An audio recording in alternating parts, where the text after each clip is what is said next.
Kronologi ibu bunuh anak di Subang, korban kerap tinggal di pos Kamling.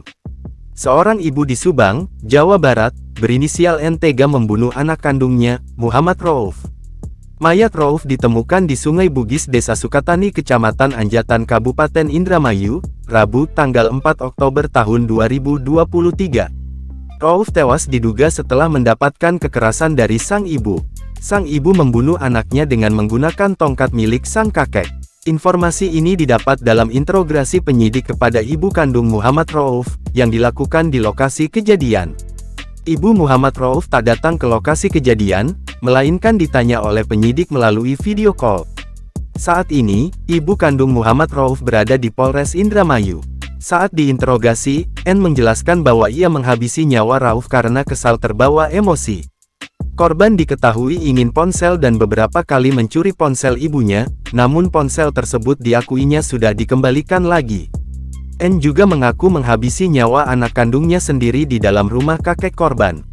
Rauf saya sumpel mulutnya dengan boneka kecil milik adiknya, kemudian tangan Rauf diikat, kepalanya dibenturkan ke dinding dan kusen, serta dipukul kepalanya menggunakan tongkat kayu alat bantu kakeknya untuk berjalan pipa paralon, dan sebilah bambu pagar, katanya.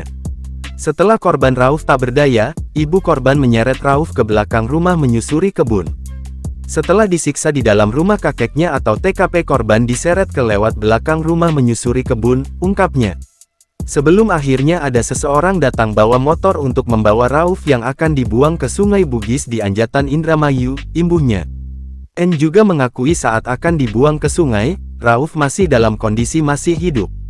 Masih hidup saat diseret lewat belakang rumah sebelum dibawa pakai motor dan dibuang ke Sungai Bugis Anjatan, ujar. Dilansir dari Tribun Jabar, warga sekitar mengenal Muhammad Rauf sebagai remaja yang kerap mencuri. Dia pernah mencuri kotak amal, mencuri makanan di warung. Meski demikian, warga di sekitar tempat tinggal Muhammad Rauf tak pernah menaruh dendam kepada anak ini. Mungkin karena warga memahami dengan kondisi yang dialami Muhammad Rauf. Di balik sisi buruk perilaku Muhammad Rauf, warga juga mengakui ada sisi baiknya.